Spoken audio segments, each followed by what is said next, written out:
Dalam trading forex dan komoditi, harga selalu bergerak naik dan turun karena adanya supply and demand.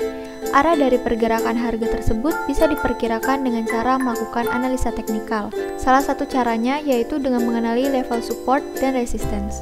Support merupakan suatu area level harga di mana pada level tersebut demand cukup besar untuk menahan turunnya harga.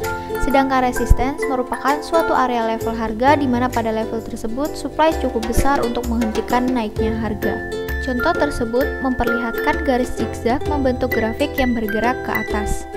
Ketika harga bergerak naik dan kemudian turun lagi, maka titik tertinggi yang dicapai sebelum turun lagi itulah yang disebut dengan resistance. Ketika harga bergerak naik lagi, maka titik terendah yang dicapai sebelum harga bergerak naik lagi, itu kita sebut dengan support. Seperti itulah kita menentukan level support dan resistance seiring dengan pergerakan harga yang naik turun sepanjang waktu. Meskipun di awal pembahasan support dan resistance ini dikatakan bahwa level-level tersebut mampu menahan laju pergerakan harga, namun tidak berarti bahwa level-level tersebut akan abadi selamanya.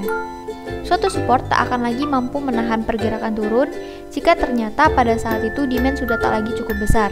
Kebalikannya, hal yang sama juga akan terjadi pada resistance, di mana supply tak lagi cukup besar untuk menahan pergerakan naik. Nah, jadi ketika resistennya jebol, maka harga akan terus bergerak naik. Resisten yang tadinya berada di atas harga, sekarang posisinya sudah berada di bawah harga. Pada saat itulah resisten menjadi support. Demikian juga dengan support. Ketika supportnya jebol, maka harga akan terus bergerak turun. Support yang tadinya berada di bawah harga, sekarang posisinya sudah berada di atas harga. Pada saat itulah support menjadi resisten.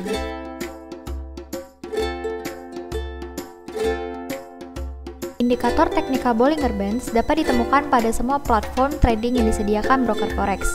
Caranya, pada platform trading, bukalah grafik harga pasangan mata uang yang ingin diperdagangkan, kemudian insert indikator Bollinger Band. Nantinya, dua garis Bollinger Bands akan muncul pada grafik seperti dua pita yang mengapit pergerakan harga. Pada gambar ini, harga cenderung berbalik turun setelah mencapai batas atas atau BB resistance, kemudian berbalik naik setelah mencapai batas bawah atau BB support.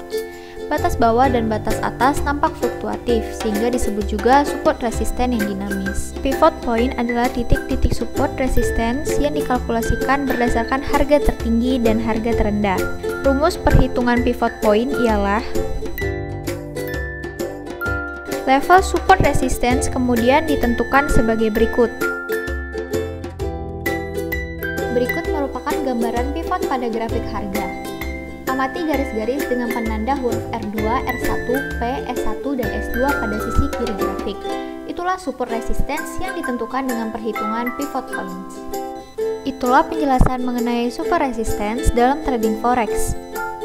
Sampai jumpa di video-video berikutnya.